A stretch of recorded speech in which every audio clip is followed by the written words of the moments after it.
9, 8, 7, 6, 5, 4, 3, 2, 1. Begin.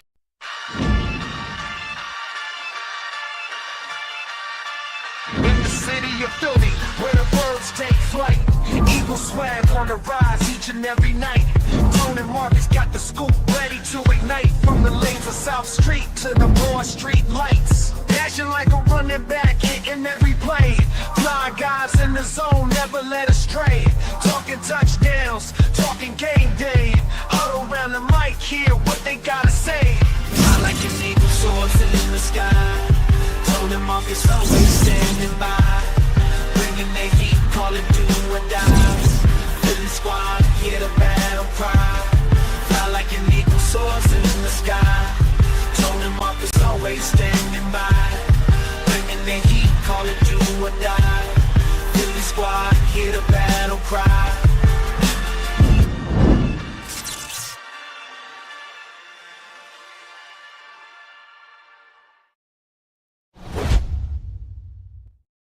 Yo, it's game week, Tone.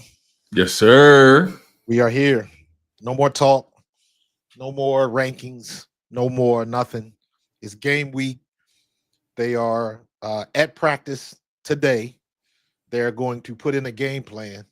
We are installing our schemes. We are installing our blitzes. We are installing our coverages and hidden coverages. It is time to get down to business. We are. You don't like the list? You don't like the controversy? That ain't your bag? Man, I'm so tired of that damn nonsense. I don't know what to do, man. Everybody, you know what I figured out? Everybody has something to say, so they can say they had something to say. So basically, everybody just want their crack at the nut. Basically, everybody They just want to get into the conversation. They don't really, they're not invested in it, but they just want to tell somebody like, yeah, I had something to say. Or, hey, my opinion is more valid than the previous one. So listen to me. It's all about ego. It's all about egos. But guess what? This is the beautiful thing about sports. This is the beautiful thing about football. It don't matter what you say. It don't matter what you think or believe. Everybody going to suffer an ego death, especially on Thursday night. Eagles, Cowboys, baby. It all led up to this. You feel me? I'm excited, man. I'm excited. Y'all know the vibes. Y'all know the energy. Y'all know where our bodies be. Smash that like button. Make sure you guys are subscribed to the channel. We appreciate the love and the support. Subscribe to Pro Fan Talk. Subscribe to Chalk It Up Sports. As you guys can see, new look, new digs, new energy, new vibes. We've officially given a name to what we do here. You guys have been getting this content weekly for a little over a year now. I would probably say, Markus. Maybe a year in the nose. Who knows? But Markus and I have been connecting regularly over the past couple years, and we finally put a name to the bullet. You feel what I'm saying? We finally gave this thing a name, something that's a little true to us, that still holds that energy to why you guys are here. The Bald Eagles. As you can see, Markus is of the bald persuasion. So am I.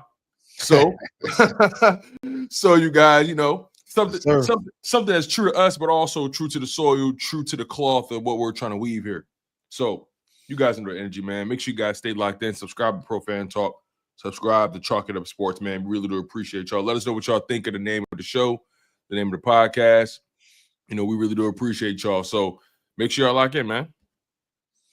Put the feedback in the chat, man. We doing it. We getting it done. It's apropos that we talking about Cowboys week and everything that happened with Jerry Jones and Micah Parsons. Yeah. I don't think anybody had that on their bingo card. They thought it was, and I even thought that it was part of the negotiations. This is part of the process. Everybody's trying to play chicken.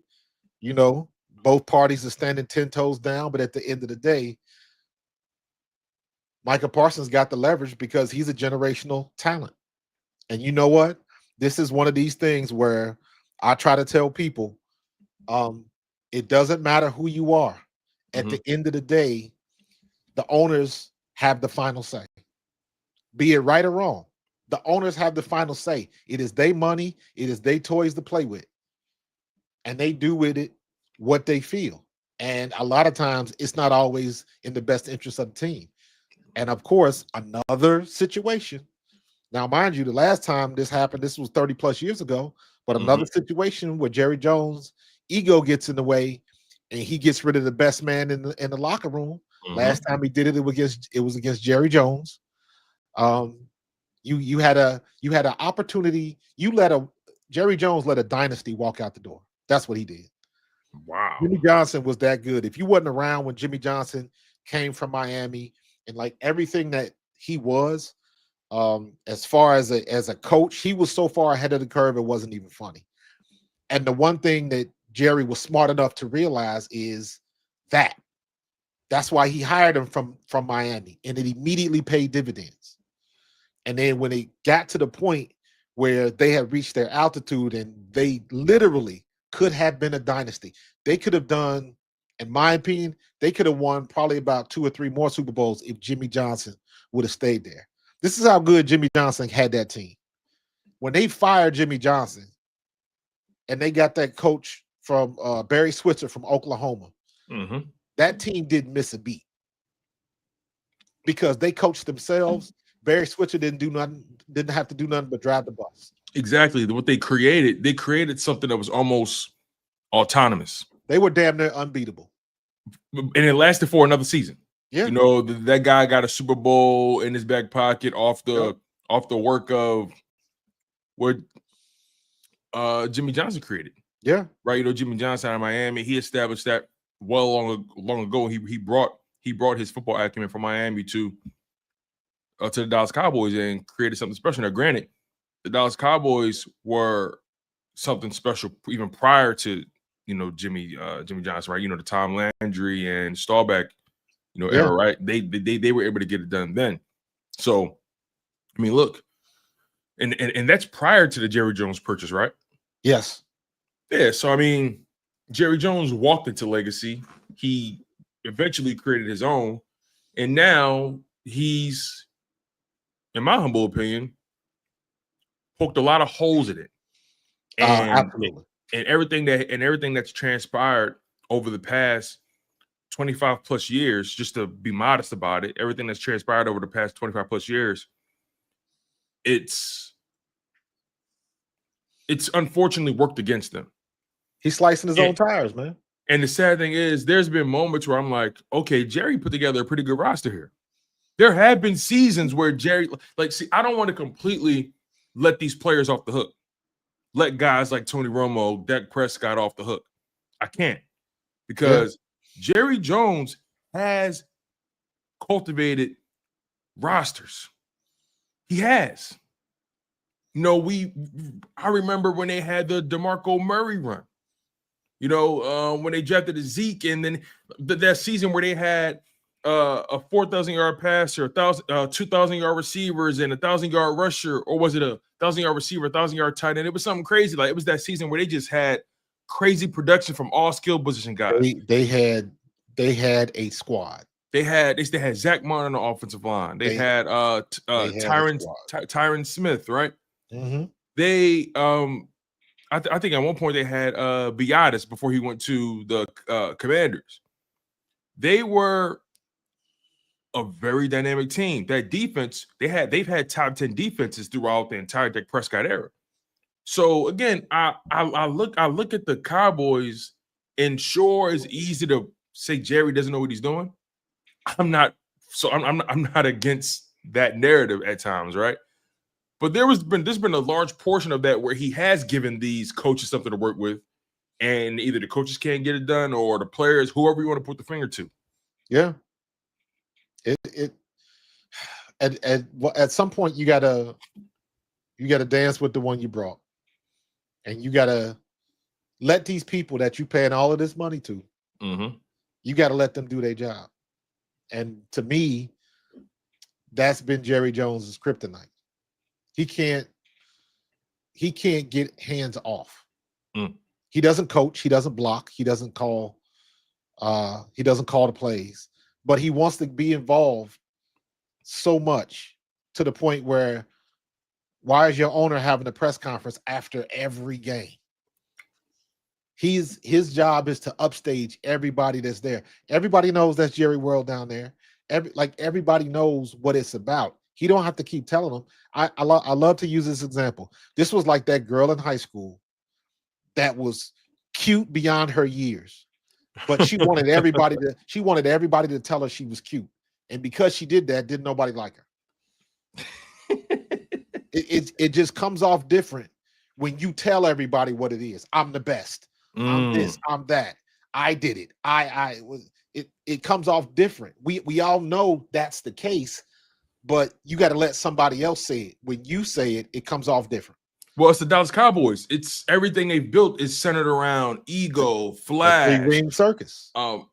Exactly. It's been a circus there for years. I mean, they came out with a documentary this year regarding, I guess, that dynasty with Emmitt Smith and Troy Aikman, Michael Irvin, Deion Sanders, and whatnot. I mean, they everything they do is built around the brand. How can we elevate the brand? How can we elevate our stock? How can we please, our stakeholders, our shareholders, whatever it may be, right? Everything is centered around raising the bottom line for the Dallas Cowboys instead of raising banners. That's the difference between the Cowboys. You know what did it for me? Was that last year or the year before? When was the year where he didn't want to close the curtains in the stadium because the sun was coming in? That was 2020. Was it 2023? I think so. Because I'm like, so wait a minute. This is not the first time this has happened. Your players are telling you that when you're in that corner in the end zone and they're looking for the pass, the sun is right in their face. You have a way to eliminate that problem, and you don't do it because of your ego. That's the way the stadium is built. Blah blah. Like no, your players told you that was a problem, and you didn't fix it. Your players told you they were uncomfortable with, being in the aquarium of fans walking around watching them work out in the weight room. Players don't like that. I think that's the weirdest shit. No, that is a guaranteed, verified moneymaker. Ooh, you want to see an athlete in his natural habitat? It's like going to the damn zoo. And he capitalized on it. That's one of those things where you never thought somebody would take that far. It's like, well, maybe your players are telling you they don't appreciate that. That makes them uncomfortable and everything that can come with that. Because you in the weight room, you ain't got no clothes on. You got your you got your shorts on, and your shoes. That's about it. Right. So that's supposed to be your time. That's like quality time with your teammates. It ain't supposed to be nobody from the outside. It's supposed to be you, your teammates, and your coaches. Period. And then Jerry's done made that a sideshow. So there have been situations where they've told him the things that they didn't like and things that were going on, but to the point, the ego comes in.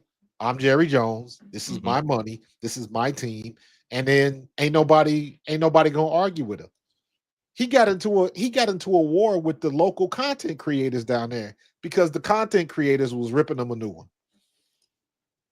The content creators, even the ones down in Dallas, at least some of them will tell the truth. As opposed to the people on the radio, they want Jerry Jones to keep coming to the shows because that boosts their numbers and money. But if you on YouTube or you're a content creator, you got a little bit more anonymity and you can say what you feel. Because you're not beholden to the exactly. You're not beholden to the corporate side of this thing. Yeah. It's like us, right? We cover the Eagles, and luckily we have great things to talk about, but we're not beholden to having to appease them as a brand, as a corporation. We can have free reign opinions. We're not, there's no overhead above us. You get what I'm saying? Right. So, so look, the Cowboys, they made this bed. They lie in it, right?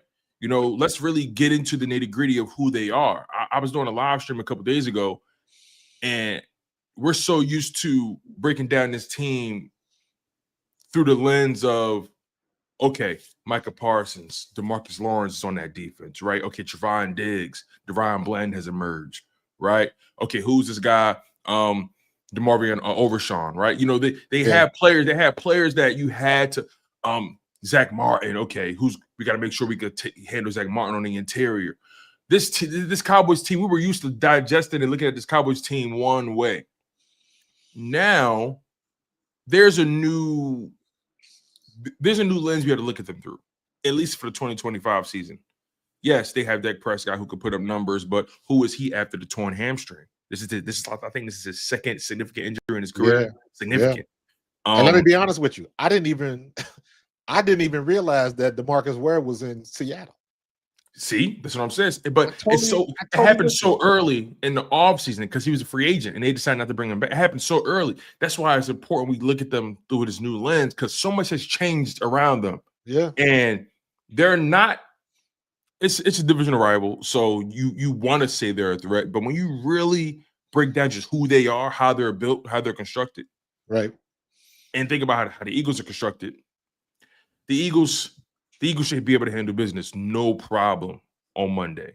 Oh, I'm sorry, Thursday. On Thursday, they should be able to handle no problem. Handle this no problem on Thursday. I think the game plan doesn't have to be complicated. Again, we know Dak is going to put up numbers, right? But who is he after this torn hamstring? What's his mobility like? Then, okay, CeeDee Lamb. We know what CeeDee Lamb's going to give us. He's a talented brother. I'm not even worried about CeeDee Lamb. George Pickens, talented brother. Let's see how he fits into this new Brian Schottenheimer style offense. Right. Okay. Now we get beyond the big names. Let's really get into the foundation of their offense. Offensive line. Young, unproven as a collective, unproven as a group. You got Tyler Guyton, second-year player, who actually is dealing with a knee injury, and he likely won't be active for that game. He's supposed to be your heir apparent to Tyron Smith. You know, they had the guy in what's my man's name? They have Tyler Booker, the rookie they drafted. I think he's at right guard. Yeah, Tyler Booker was the one that was talking trash on Jalen Carter. Exactly. They have Connor Beebe as well as center, second-year player, young, raw. They got Terrence Steele.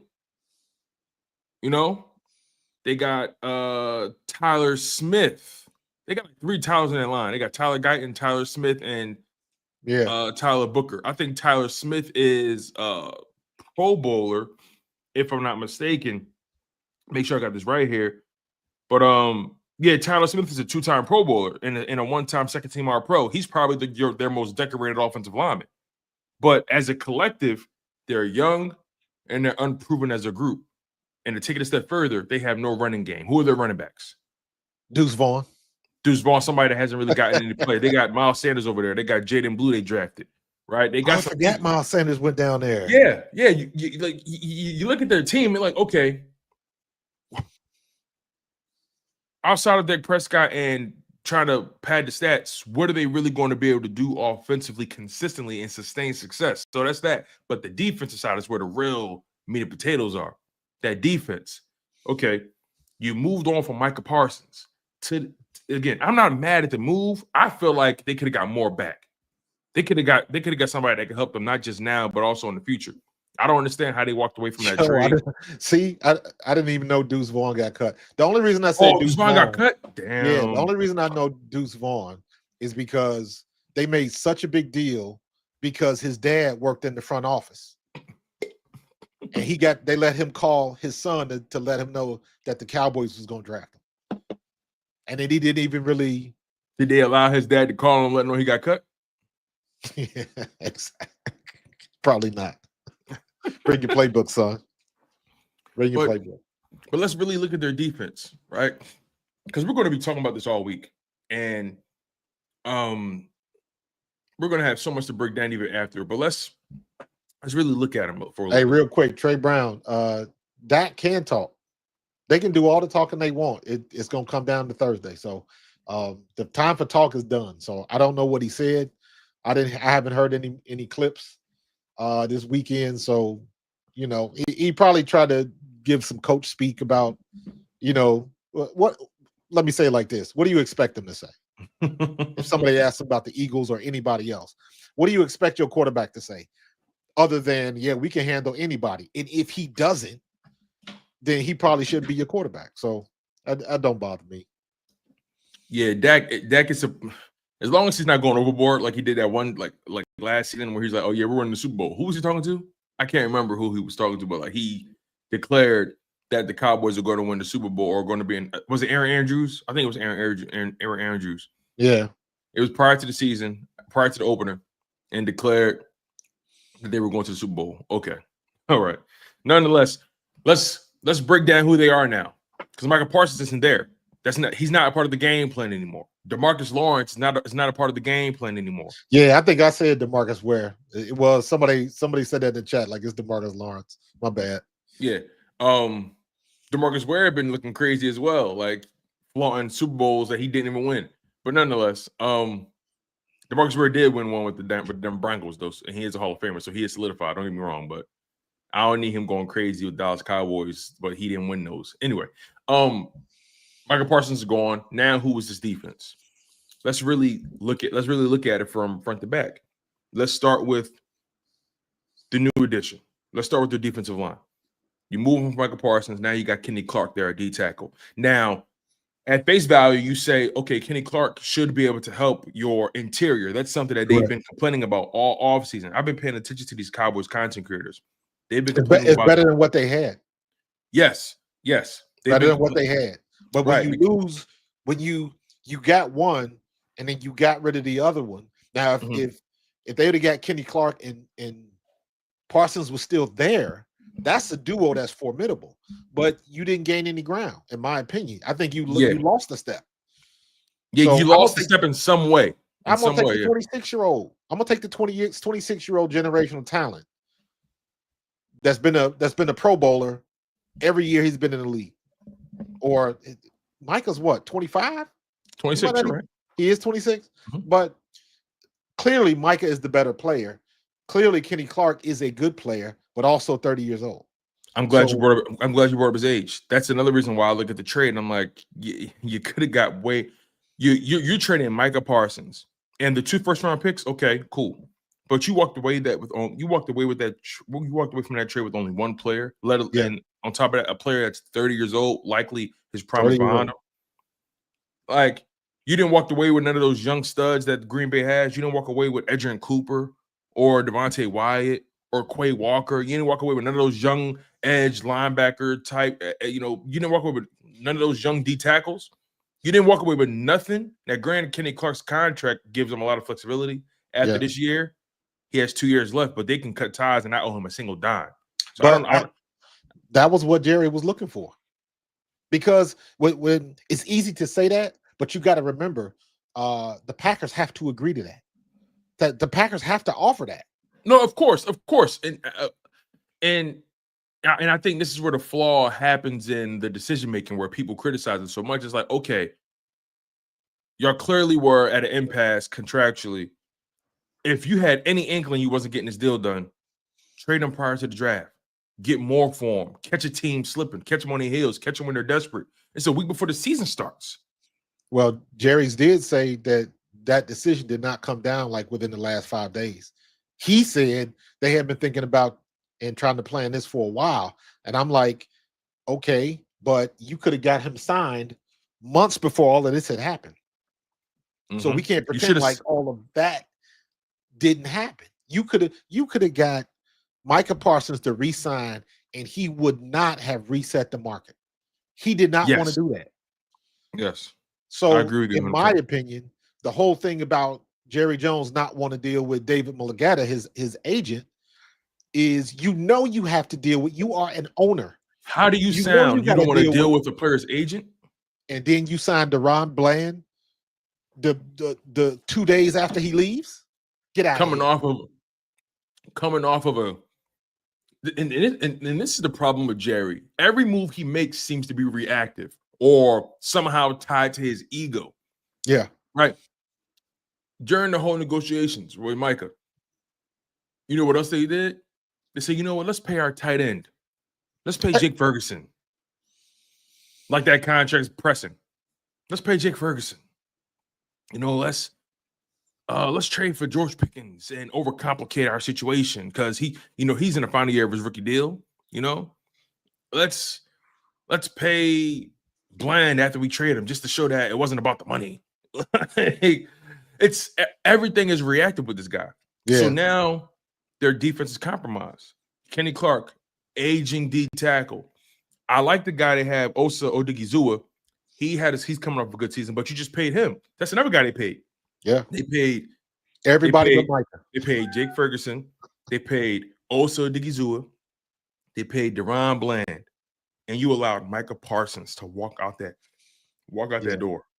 Excuse me. And AQ, I don't think that if that is true, what you're saying, that Jerry shipped him somewhere he thought Micah would be miserable at, then Jerry's not paying attention. You should have sent him to Tennessee or something.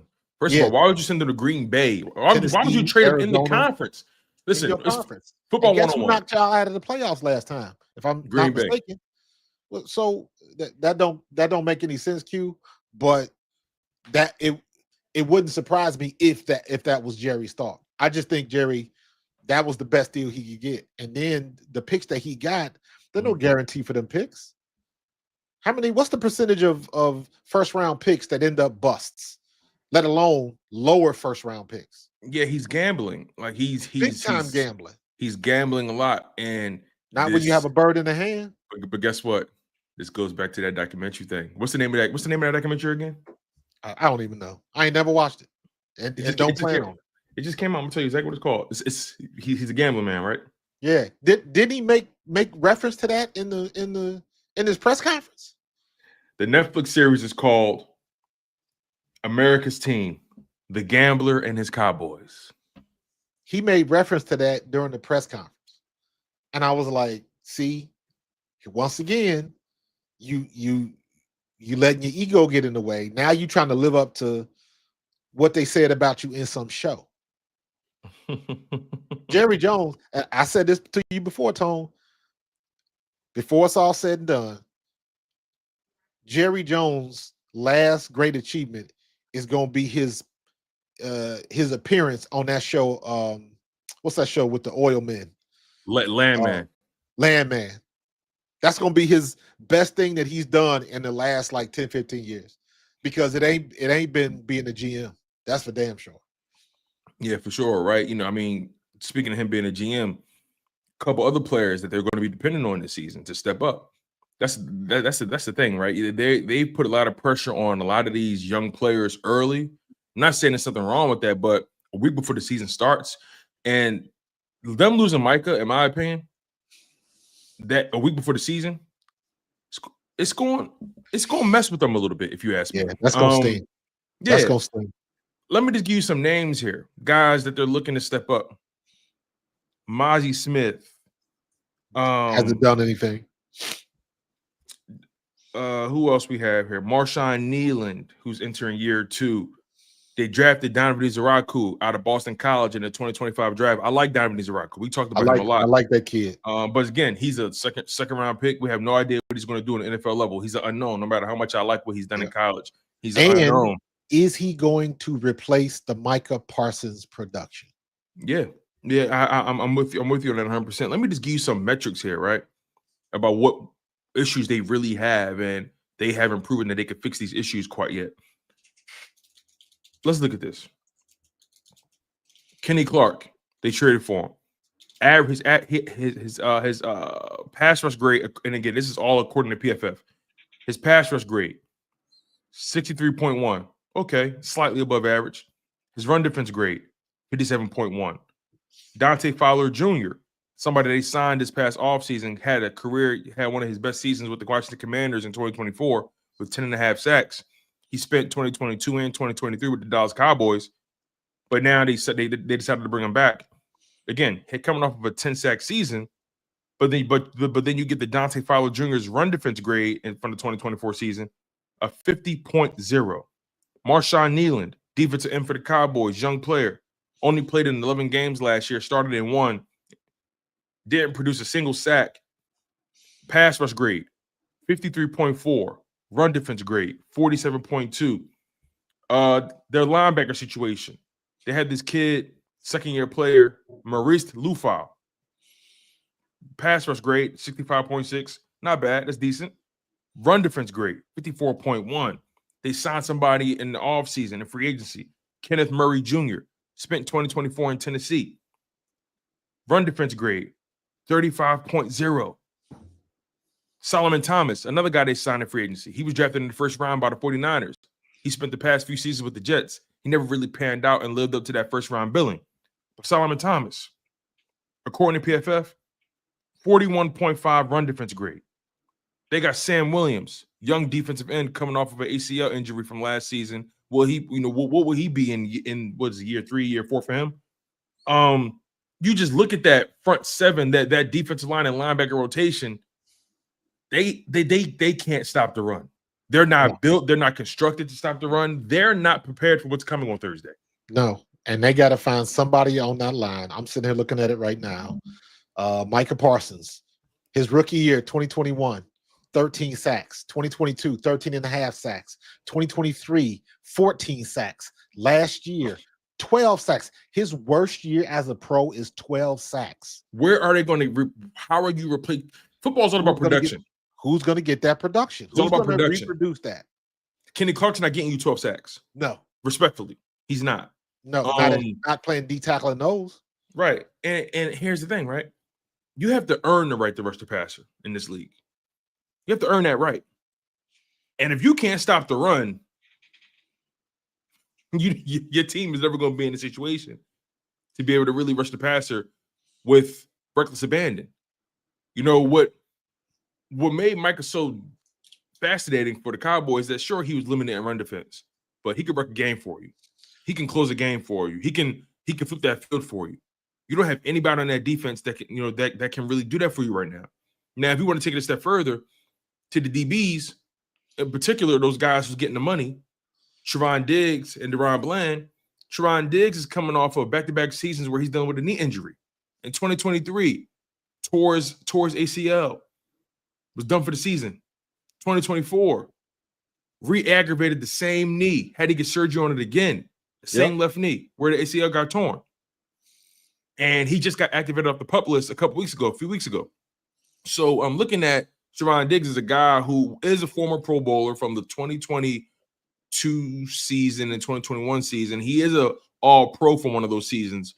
But coming off of back-to-back seasons when you had to get knee surgery of a torn ACL in your left knee and it's still bothering you in 2024, you couldn't finish the season. You're getting the money now, which is that's something I really don't care about, but it's just a part of the equation. They're depending on you to become the bona fide leader of this defense. They're depending on Trevon Diggs to be the best player on this defense. Yeah. And he's 26 years old, young player, has a lot of years ahead of him, assumingly. But who is he after those back-to-back knee surgeries? Who is DaRon Bland after fracturing his foot in the 2024 season, not recording a single interception, was in and out of the lineup in the second half of the season, even after being cleared of the injury? Right. How can I expect Trevon Diggs and DaRon Bland, and then you sign Kyrie Elam, a former cornerback for the Bills, who's never really lived up to his billing as well? How can I expect those three players to produce at a high level and defend guys like A.J. Brown, Devontae Smith, Jahan Dotson, John Mechie, Dallas Goedert? How can I expect them to be effective if the Cowboys can't rush the passer or don't have a consistent pass rush, let's say that, and can't stop the run? You want to hear something interesting? So where did Dallas finish last year? In the division or in the conference? In the division. They were third. And they last in our conference, right? No, the Giants were last. So how many? The Dallas Cowboys had 52 sacks last year. Guess how many the world champion Philadelphia Eagles had last year? Like 44, something like that? 41. 41. So where is all of that other pressure coming from? Where is it? Where is it? If we're getting it done because we got the better team, and we clearly had the better team, right? So if you got 52 sacks and Micah had 12 of them, so you had 40 other sacks, it's going to be interesting to see as a team what their sack total is again this year. without him. Yeah, I also think what's important to note is that although the Eagles had less sacks than the Cowboys, right? Let me give you something to really sink your teeth into. You know how I always say I treat TFLs in the same vein as sacks because they ultimately accomplish the same thing. They ultimately provide the same result. Correct. Ultimately, they're just categorized different. Yep. A sack is when you tackle the quarterback behind the line of scrimmage. The ball carry. The only thing different is the ball carry. Exactly. TFL, you tackle somebody else behind the line of scrimmage, right? But it essentially is a sack. You are correct. The result is the same. So you mentioned how the Cowboys had how many sacks again? 52. 52. And because they didn't make it in the playoffs, that's regular season. Mm-hmm. Now, 52 sacks. They had 70 TFLs. To go with those 52 sacks. The Eagles, on the other hand, had 81 TFLs to go with those 41 sacks. Right. So the Eagles lived behind the line of scrimmage. They were able to not only get to the quarterback when necessary, but also get to the ball carriers, play good run defense, set the edge, and they also got a lot of pass deflections. At that line of scrimmage. That's another thing that doesn't get talked about. Jalen Carter had a spectacular season at pass at the line of scrimmage. He's noticed that he's getting double teamed a lot, and he's taking upon himself that okay, I have to be able to affect the game in more ways than just getting to the quarterback or getting the TFL. How can I affect the game from a distance? Right. And he's mastered this thing where if you pass the ball near him, he's going to deflect it. He's done it consistently enough throughout the 2024 season where I have to start actually considering that a part of his game. That has to be a part of the toolkit. In his rookie season, he had no pass deflections, none. His second season, 2024, the Super Bowl season, he had 6. Slot corners get like 6 pass deflections in a season. You know what I mean? Like, it's this Eagles defense is so prepared for what's to come, if you ask me. Now, do they have their questions? But I just think that the Dallas Cowboys defensively, they're asking a lot out of guys who are coming off of significant injuries. Yeah. They're asking a lot. And especially, so asking a lot based on what they're supposed to do anyways. You're asking even more than that when you've lost your best player and somebody's got to step up with that production on the field. So they're getting a double dose of it. And I guess we'll find out if anybody's ready, as opposed to we're looking at a situation where, you listen to the national media, and the one thing that everybody consistently says about the Eagles is, what are they going to do after losing all of those players on defense? Valid question, but that means you haven't been paying attention to Moro Ojomo. You haven't been paying attention. You must not have paid attention when big man Jordan Davis came back almost 40 pounds lighter. They also wasn't paying attention to the overall nature of the league itself. That 2024 season, the way that defense was constructed was so far ahead, so far above the fray, so far away from the norm that as Eagles fans can become spoiled with the way it's constructed and criticize the way this defense is constructed now and say, oh, we're not accomplishing something. We're behind the 8 ball. And it's like, okay, most teams, for example, at the cornerback position, because that's where most of the concerns are for the Eagles. Most teams don't want their 4th corner touching the football field. That's essentially Keely Ringo's role, or CB5, however you want to put him, right? Yeah. Quinion and Cooper, your 2 best corners, right? Yep. Most teams don't have 2 corners of that caliber, let alone 1. Most teams don't have. When we had Quinion, Coop, Isaiah Rodgers, and Darius Slay, that's essentially that's essentially a combination of CB1s and CB2s. That's not common to have 4 corners of that caliber on one roster. It's not on one roster starting at the same time. it's unsustainable because guys eventually want to get paid. Guys eventually want to start somewhere. It's not, you can't maintain that. It's not possible, right? Now, this is not me trying to say we shouldn't have signed Isaiah Rodgers. I'm not saying that. I'm just saying that, you know, as the Eagles are presently constructed now, whatever we deem as a problem, any other football team would love to have whatever problems we have right now. Those problems. So they get with our secondary specifically.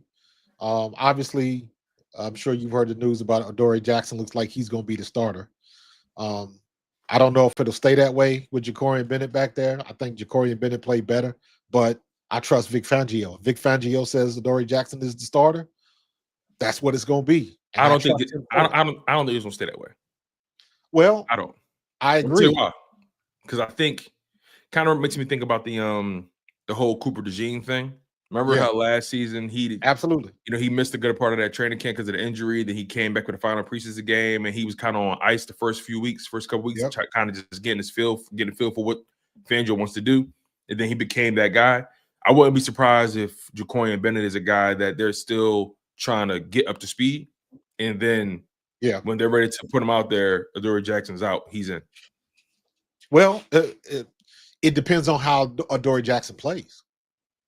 Because we might be saying, oh, where did that come from? This kid looks like he's the real deal. Yeah. And they might, and if he plays well enough, they ain't going to take him off the field. Mm-hmm. Doesn't make sense. If he's doing the job, let him do the job. So, and who knows?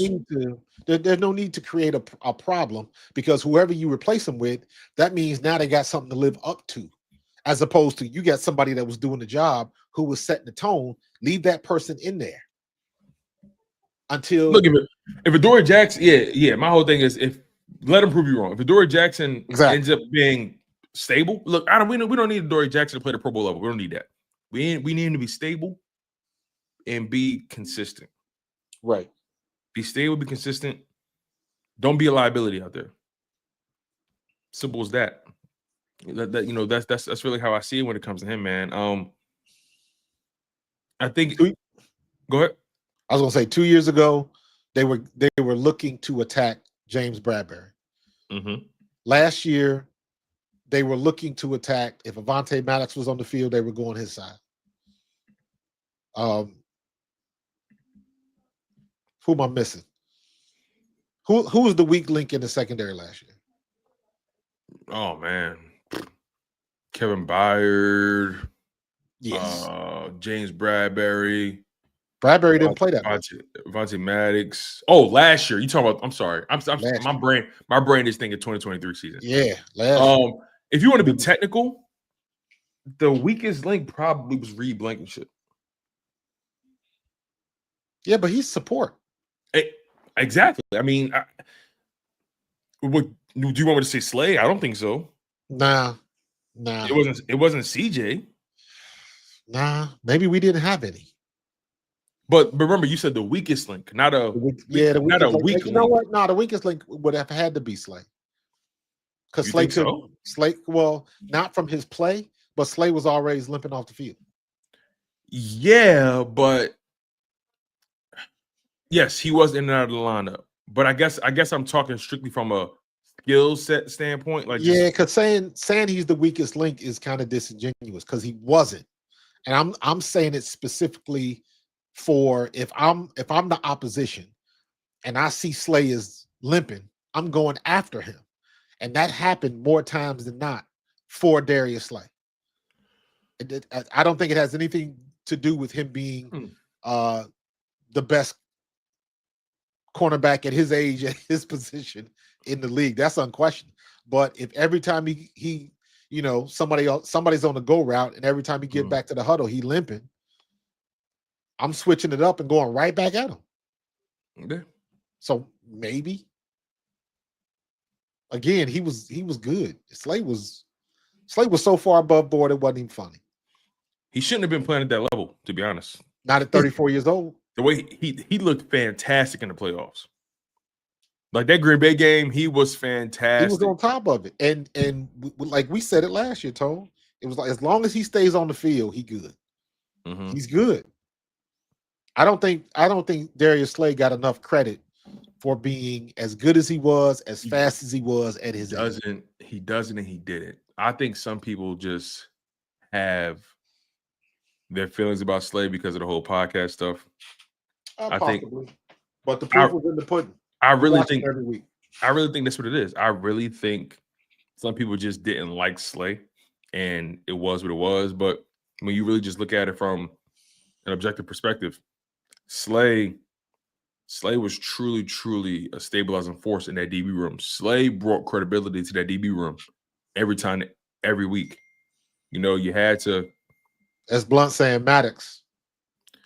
Yeah, I guess we were talking about more so as they began to become the defense they became. I guess technically you would say Maddox was the weak link when the season started. Technically. Yeah. So as Blunt isn't wrong. I accepted the question from the premise of who was the weak link when that defense is at their best. Right. That's how I processed that question. But technically, as Blunt would be correct. The weak link was Maddox, and they decided to replace him with Cooper DeJean. But I felt like that was the plan anyway. It was just they were behind the 8 ball with it because of the injury. Yo, Green Wing Man. If CB2 is the only concern, then the Eagles defense is in better shape than most. Welcome to having rich man problems. Now, would you like more caviar on your cheesesteak?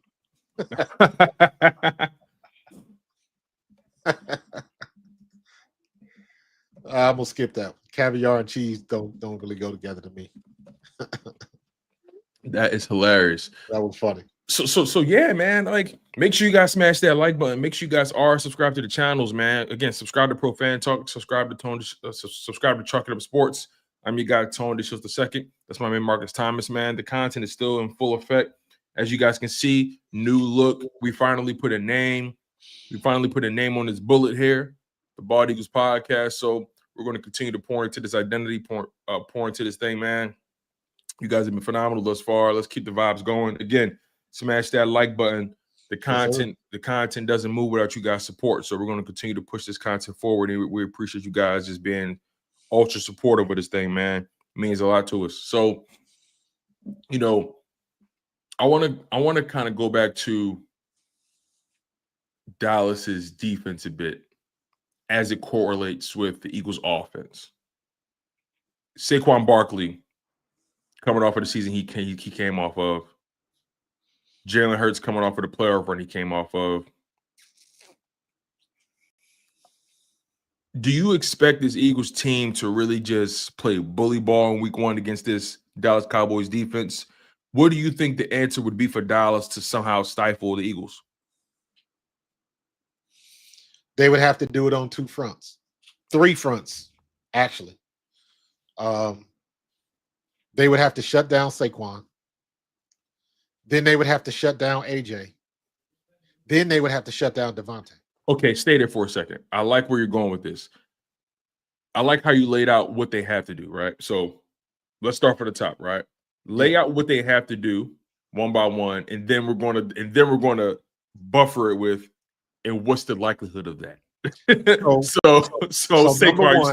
So number one, they would have to shut down Saquon. To do that means they have to overwhelm our offensive line. I don't see that happening. What's the likelihood of that happening? Next to nothing. Mailata, Lane Johnson, Landon Dickerson, Cam Jurgens. Both Landon Dickerson and Cam Jurgens coming off of Pro Bowl seasons. Yeah, but Dickerson is the only thing that concerns me. Yeah. Because I want to see how he plays at game speed after that meniscus. Well, he's going to have a good test. Osa Odighizuwa and Kenny Clark. Osa Odighizuwa and Kenny Clark are definitely going to push the line. And you got Tyler Steen, right? Somebody who we've been developing. I have confidence in Tyler Steen. He's somebody that we always felt had to start, but Mekhi Becton just showed you something unique, and you had to pour into that. But to your original task or objective for the Cowboys, I don't see them overwhelming the Eagles' offensive line. I don't see them being able to do that consistently for 4 quarters. The only person, and again, you made the point earlier, coming off of a major injury, was Overshown. Overshown was balling before he got hurt. He's on the pup list. He's not playing. He's not playing this Thursday. He's not active. Question answered. Because I think Overshown, I think his injury was not unlike N'Kobe Dean's. Not the Yeah, same thing, but the severity of it. yeah. Overshawn tore his ACL, I believe, or Yeah. I think it was the ACL or the Achilles, if I'm not mistaken. Yeah. So I don't see them. I don't see them stopping our offensive line. The only thing is, I'll say it now, so I don't have to say it, during the season. But I'm hoping that we are not going to try to run inside the tackles all damn game like we did last year. Well, it's funny you say that. When you think about the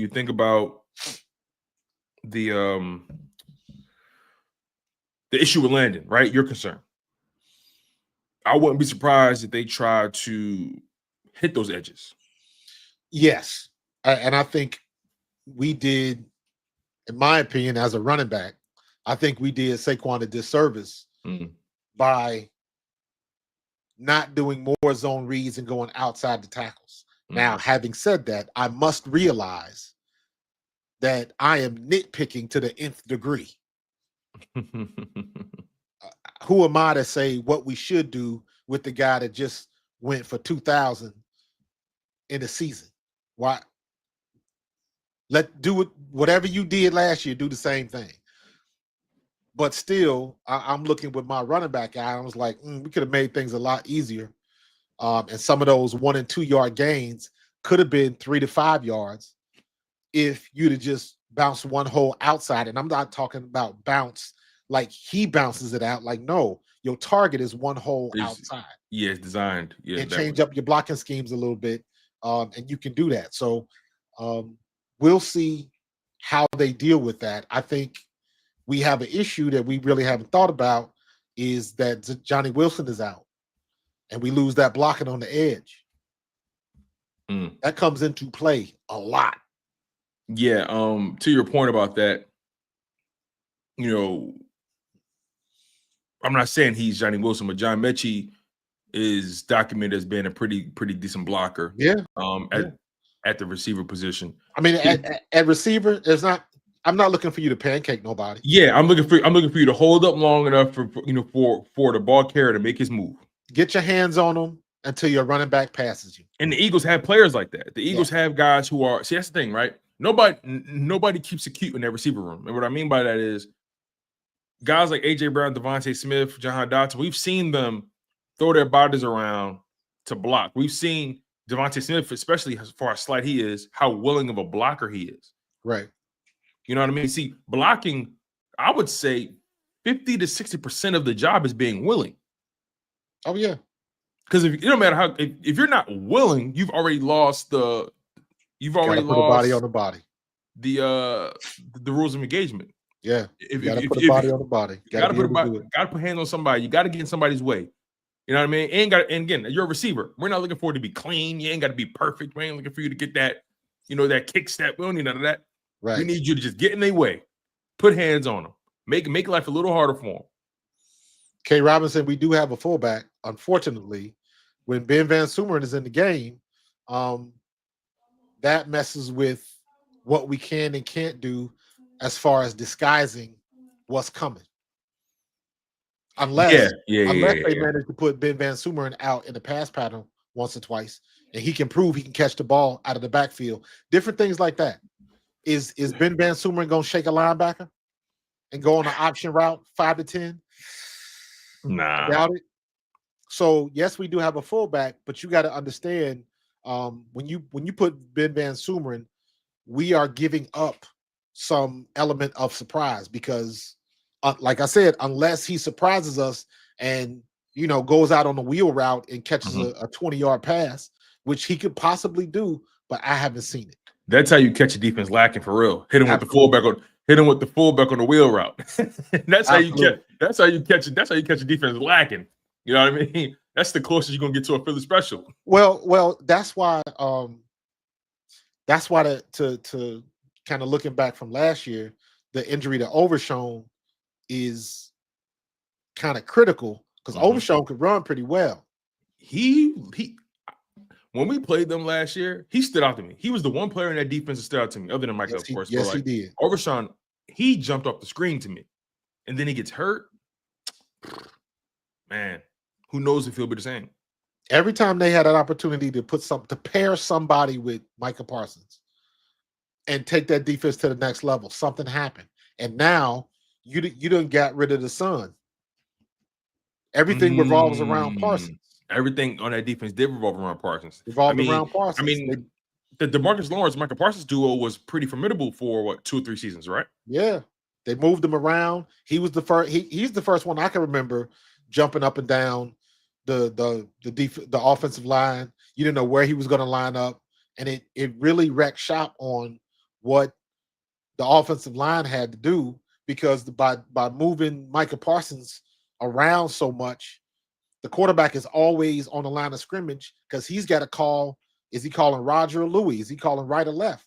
Yeah. So that determines which way the line is going to block. And if you walk up a safety, maybe you're in 3D zone, but you walk a safety up. Now you too high coverage. At least that's the way it looks. And it also looks like you might have 7, possibly 8 in the box. Now the offensive line has got to do something different. They got to try to make a count. And now you got Micah Parsons just walking up like he going for a walk in the park. You don't know where gap he's going to end up. That was the benefit of Micah Parsons. He covered up a lot of holes for them. A lot of holes. He was the defensive coordinator's dream. You can put him anywhere. Any good coach worth they salt, you watch tape on your opponent. Who's the worst offensive line in this game? Micah, you move around, but that's where you line up. You can take advantage of. And that was the smartest thing to do. So, but again, now that player is gone, who's going to – I mean, technically, you can make anybody do that. But can it be as effective? Can it be effective? Can it be consistently effective, right? Micah Parsons, listen, fandom aside or rivalries aside, Micah Parsons is an elite player. He's a player you get him, he automatically improves your defense. He automatically improves your pass rush. He's violent. He's athletic. He can drop back in coverage. Again, he leaves a lot to be desired in run defense. But and I don't think he's Myles Garrett. I don't think he's TJ Watt. But he's right there. He's right there. So the Dallas Cowboys have to find out who's going to be somebody they can lean on to create havoc out there consistently. None of those guys on that roster have shown, at least in the Cowboys uniform, that they're capable of wrecking shop consistently and can be relied on in that regard.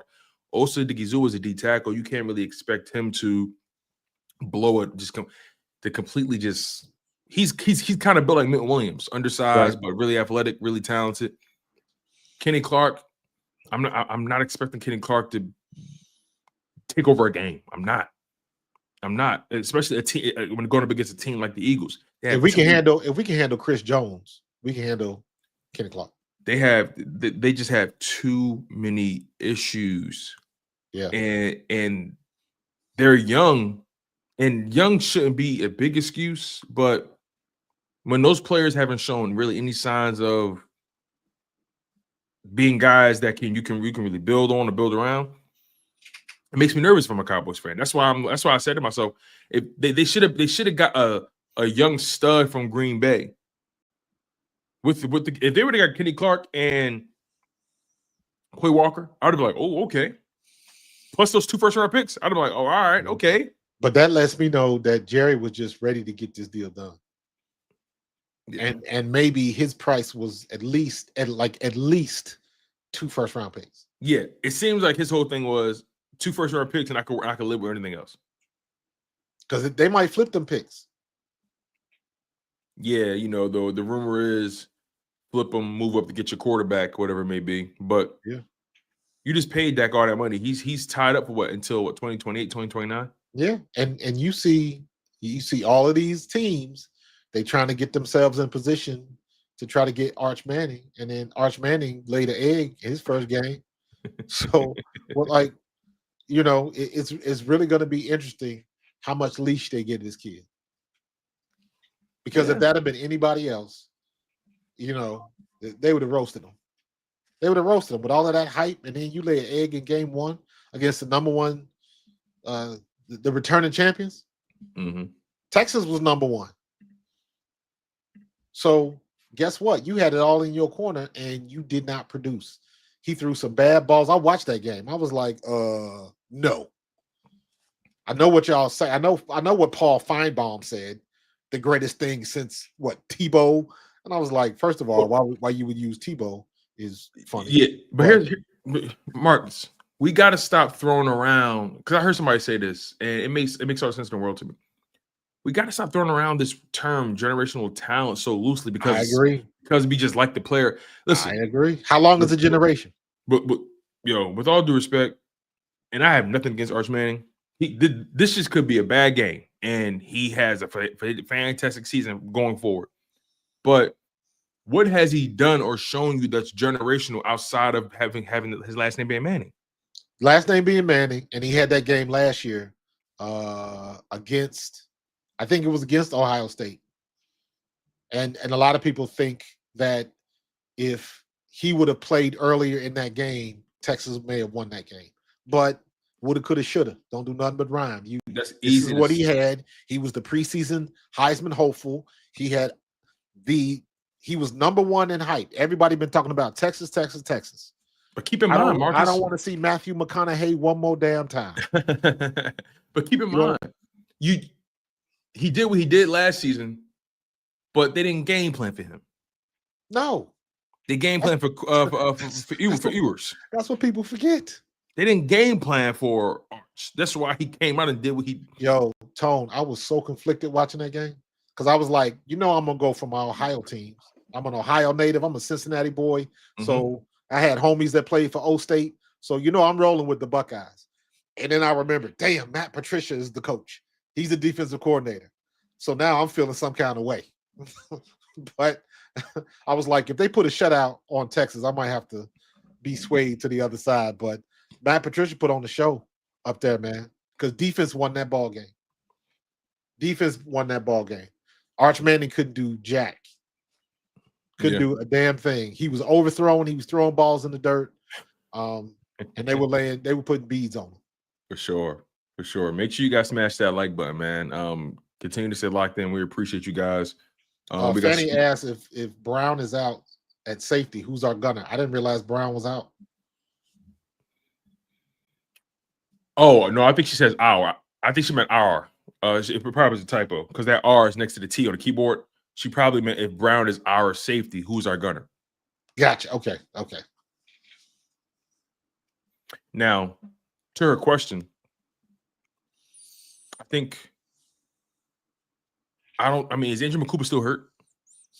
Yeah. I believe if McCooper was not hurt, he would be deemed the starter. Yeah, I agree with that. Now, you have two gunners, obviously. Keely Ringo's one of them. But the other gunner, it's a good question. That's the worst thing you can do is have a starting safety as the gunner in special teams, and then you got to go right back on the field, and you dog tired. Now, well, because I know it's different. So I'm looking at now. I just checked the update here. It says Andrew McCooper returned to practice. This was yesterday. So it says that doesn't mean he's gonna start. Was he with the ones? No, you're right. But let me see if it says full or limited. It says rookie safety Drew McCooper returned to practice on Sunday afternoon as Eagles began their week of prep against the Cowboys. McCooper pulled his left hamstring. Okay. Not really specifying if he was full or limited. See that's what worries me about McCooper. Because first preseason game, it was the shoulder. Now it's the hamstring. So now you got two spots that you got to worry about. There's two spots that you got to rehab. So hopefully this will be the last we hear of it. But I'm hoping, mid-season he ain't, put together with masking tape and bubble gum because he got to play. But that was a good get with bringing back Marcus Epps. So Nick Sirianni said, because he was asked about the status of that position, safety, right? He says, quote, I think it's unsettled to the outside world. We got it pretty much settled in here. Just like injury information, I'm just not sharing that information quite yet. So Right. they apparently know how that's going to look come Thursday. I would imagine it's Monday, right? But they know exactly who's going to play, how it's going to look. They just haven't quite revealed the status of some of these guys. But again, it's going to be interesting to see schematically what Fangio does to kind of remedy the losses that they've sustained, in particular in the DB room. That's going to be really interesting to see because I expect Quinion and Cooper. I'm just curious to see how Cooper DeJean moves around. That's what I'm really curious about because it's going to tell us a little bit about how they view certain positions because we've read about it, they talked about it, but when we actually see it in week one against a real game, against a real opponent, then it's going to be like, okay, they're clearly they got Cooper DeJean moving over here. They clearly have question marks about this guy, so they got this guy over here. Like it all remains to be seen, but a lot of our questions will be answered. Yeah. Can y'all wait 2 days? Today's Monday. Man, I'm excited. Today's Monday. We play on Thursday. So all you got to do is bro. wait 2 days and all questions will be answered. I know, man. Thursday night football, the banner drops. Yeah. Now, did you hear what Cam Jurgens said? I did not. Cam Jurgens is hilarious, bro. Listen to this. So I guess they asked Cam Jurgens about, just the banner and everything and whatnot, or I guess just the nature of the atmosphere. That's what it's going to be like on Thursday. He said, and I quote, "Who gives a damn if we're hanging something or whatever? We're playing the Cowboys. What other motivation do we need?" I like that. Listen,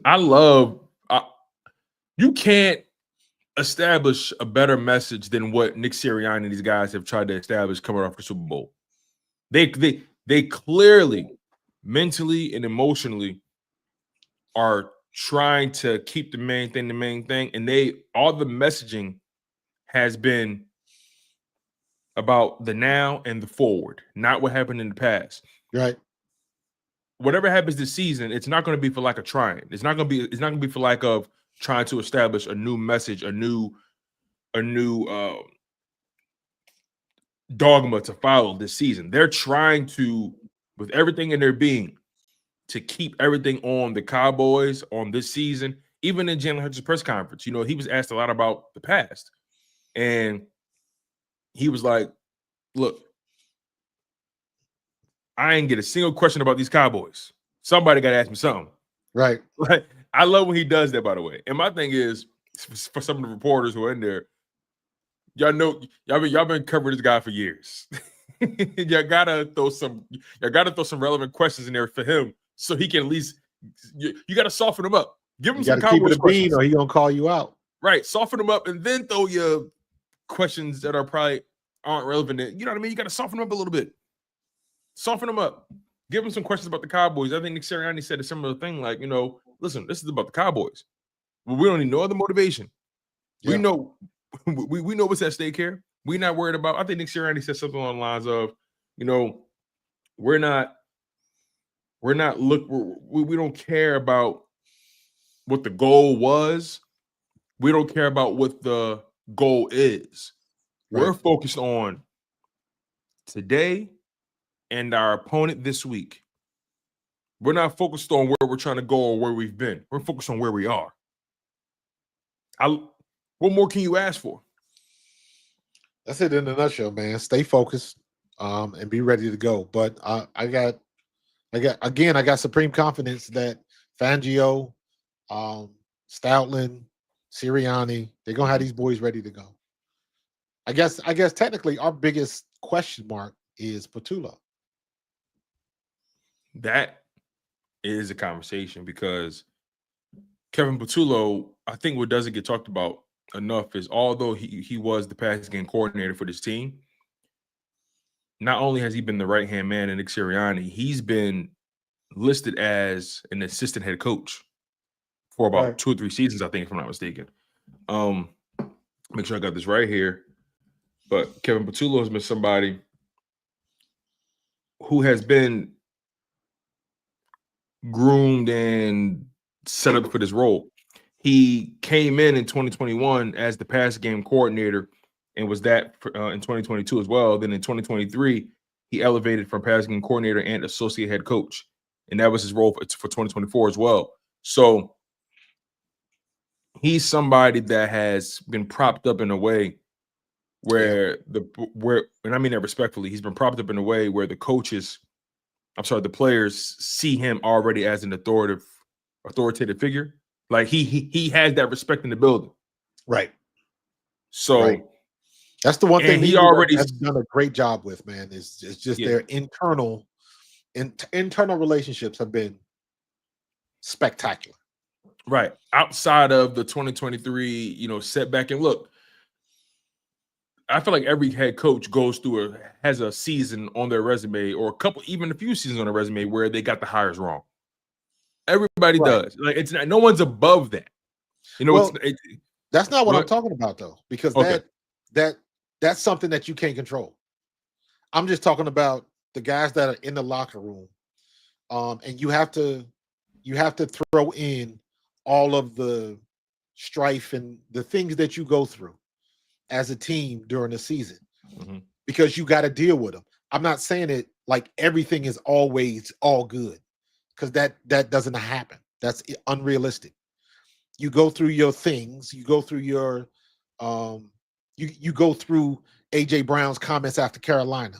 You go through the stuff that BG said. So those things happen in every locker room. Think about it. Think about this as just strictly as perspective.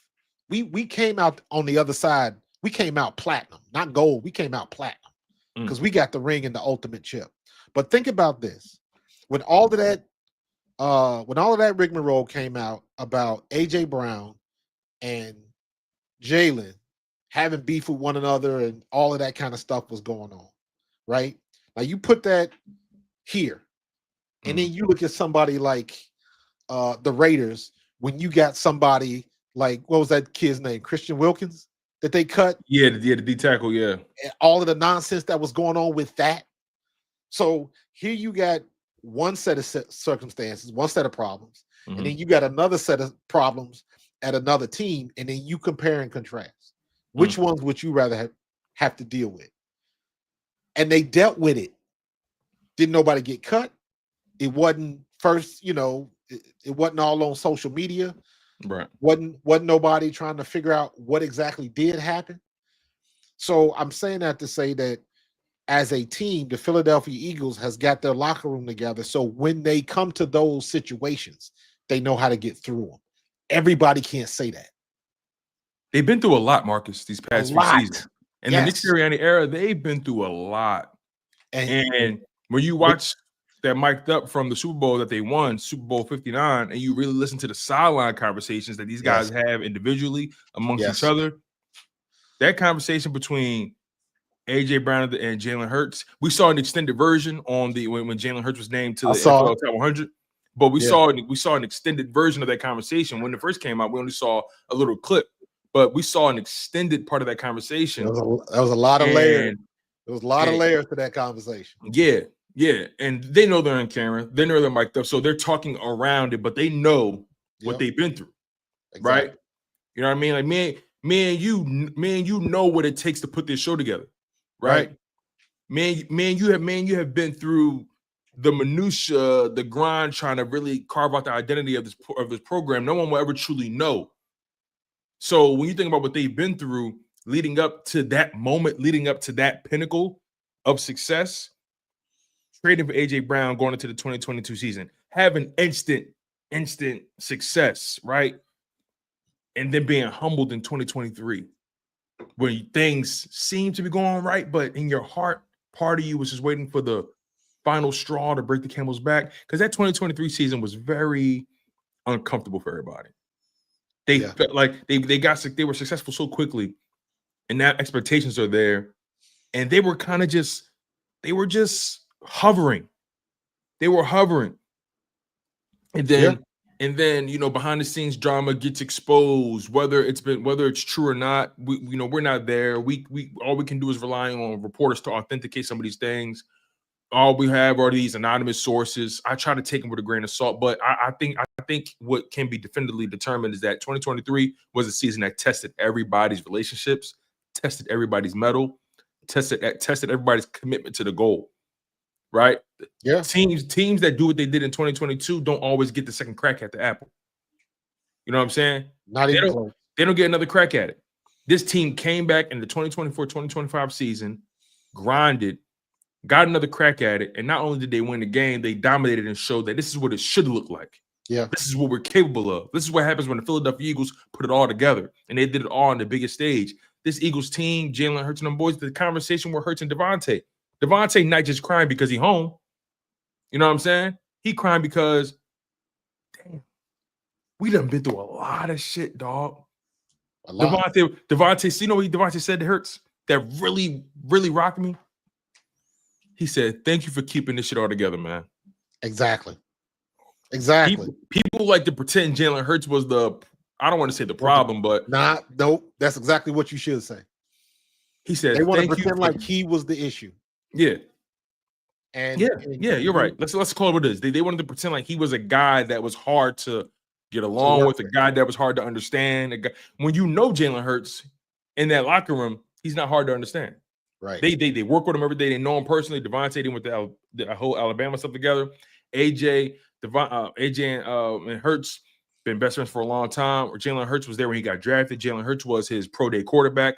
Jaylen Hurts is the godfather to his children. Like, they've been through a lot. They grown men getting a lot of money, and their relationship was tested. Now it's not just about supporting each other from a distance. Now we got to rely on each other. We got to rely on each other. And when you get into business with your family, that relationship is going to be tested and every way. Absolutely. And for Devontae Smith to say, "Thanks for holding this shit together, man." Yeah. For AJ Brown to be on camera and say, "Yo, it's been through it took a lot to get here, bro." Absolutely. It took a lot. And Jaylen was just like, I know, but it's a part of it. You know what, man? It's a part of it. I always go, and I remember we talked about this at the end of the 23 season. I made mention of this. And I remember talking about when Fletcher Cox gave his speech after that Tampa game. And Fletcher Cox said, "I'm done. I'm out. This is about y'all." I thought it was before the game. It could have been before or after. I thought it was after. Because I don't think he told anybody he was retiring. I took it as afterwards because he made that plea about Sirianni. He was like, "This is the dude." And I remember thinking to myself, why did he do that? He didn't have to do that. Fletcher Cox is probably going to end up being a Hall of Famer. Obviously, he's going to end up being the Eagles Hall of Famer. And he had so much respect as the captain of that defense and of that team. For him to call out Nick Sirianni and tell everybody, "This is your guy," when he didn't have to do that. If he'd have just walked away and never would have said a thing, everybody still would have been all good. But he went out of his way to say that. That was You're right. It was after the It was after the game. You're right. That's what struck me, right? I was like, wait a minute.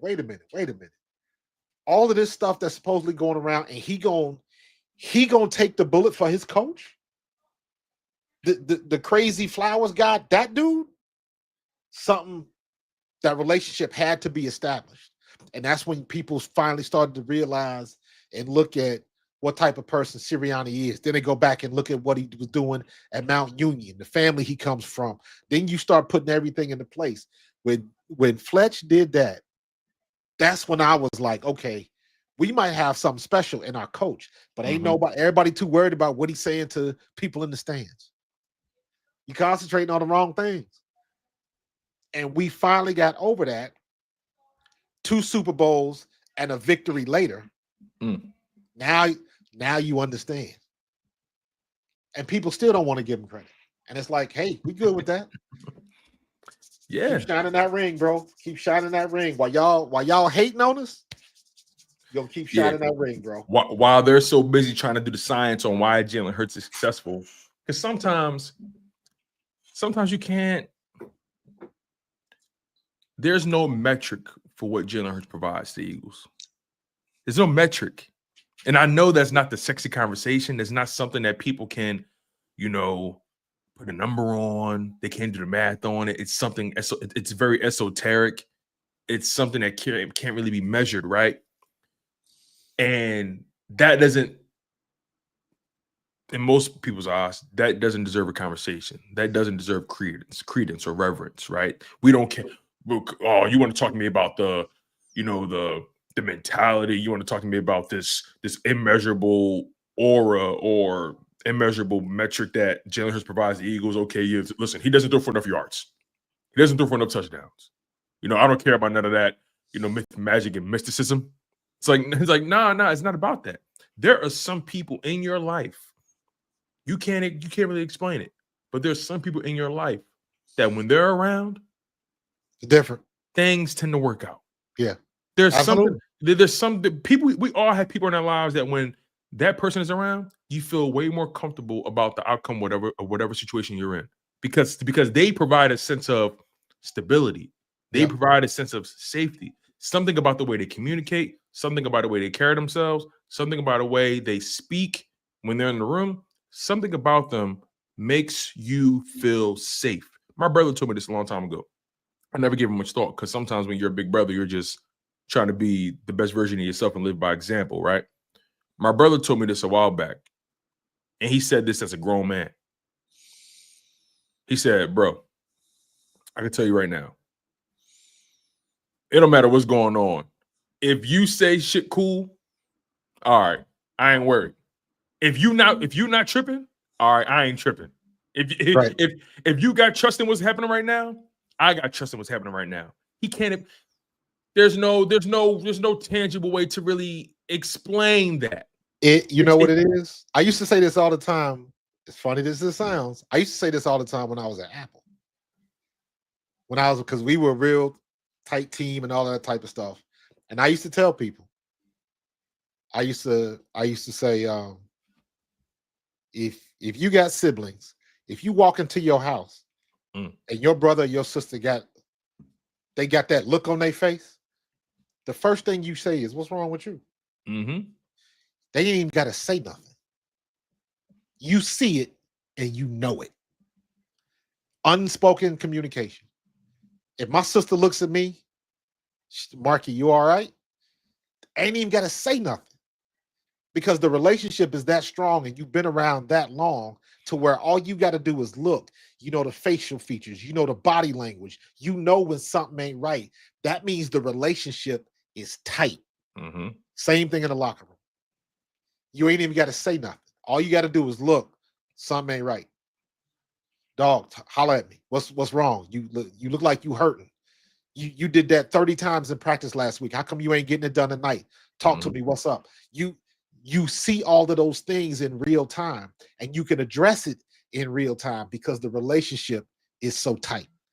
That's what was said with Devontae and AJ and Jaylen on the sidelines. There was so much conversation that wasn't said in those short conversations. It was so much being said, but you only can see it. You can only decipher it if you've been in that type of relationship. You can even throw in the Saquon conversation. Saquon walking up to him Absolutely. like, hey, is Jaylen Hurts gonna smile now? Is Jaylen Hurts gonna smile now? And all Jaylen Hurts kept saying, listen, we proved that we could get here, but you were the final piece. You took this thing over the top. Yeah. And Jaylen Hurts understands that I'm only as good as some of my parts. I can't be the player I need to be without those guys, right? Trent Wright has a comment over here. Can you pull it up? It says it starts with Jaylen provided hope. Jaylen provides hope. Can you pull it up by Trent Wright? He says Jaylen provides hope. That's simple. When he's in the game, there's always a chance the Eagles can win. And then he has another comment that says intangibles at the quarterback position are necessary. Can you find that one? It's a couple below it. Intangibles at the quarterback position are necessary for long-term success, and Jaylen's intangibles are top tier. Jaylen Hurts is somebody that for some reason, when he's healthy, when he's playing in the game, I never feel like the Eagles are fully out of it. I never feel that way. I never feel I can't remember the last time I watched the game and I was like, oh no, like I just don't trust this guy. I don't trust this guy. 2 plays. when Jaylen Hurts made that cut at home against the New Orleans Saints and he scored that touchdown. Who was that? Who was the defensive end? Granderson? Yeah, it was either Granderson or was Cam Jordan. It was one of those guys. I think it was Granderson. But when Yeah. he made that cut and you heard the whole stadium go, "Ooh!" When he made that cut, I was like, that's our quarterback. And then the second time was when he went down the field against the Colts. Oh yeah, that was a rough game. Yeah, that was a rough game all across the board. And he went what 90 yards or whatever it was. But when he scored, he dropped back the middle open and he just walked in the end zone. Walked in, and I was like, he's the guy. That's the guy. And it's not going to look pretty. We knew it wasn't going to look pretty, but we didn't care because he kept winning and kept winning. Because remember what the national narrative was going to be like? Eventually, his luck was going to run out. You can't keep winning games like that. Eventually, it's going to catch up to him. This, that, and we kept dub. It just kept going. He has a few of those signature moments in his career where you say, "Oh yeah, like he's the guy." Right? One of my favorite moments, man. At this point, I already knew he was the guy, but like this is just another exclamation point to the opinion that he is the guy. Right? That Buffalo game, torrential downpour. Game started off ugly. Buffalo's cooking on all cylinders. That second half came. Jaylen Hurts comes out and just starts dealing. Starts putting things together. The defense forced the turnover. I think James Bradbury picked off Josh Allen in that game. But that second half, Jaylen Hurts just became a different guy. I'm seeing some of the moves he's making, the passes he's making, the decisions he's making. He just put the team on his back in that moment. Got them down the field. And everybody can't do that. Right. Give credit to Jake Elliott for making that kick to tie the game up to send it overtime. But he just consistently made the passes, consistently was just using everything in his toolkit to win that game. Jaylen Hurts' will is something that's just so immense. And go ahead. It's hard to sometimes it's hard to verbalize. For all my Dungeons and Dragons fans out there, how many times in the Eagles uniform has Jaylen Hurts rolled a nat 20?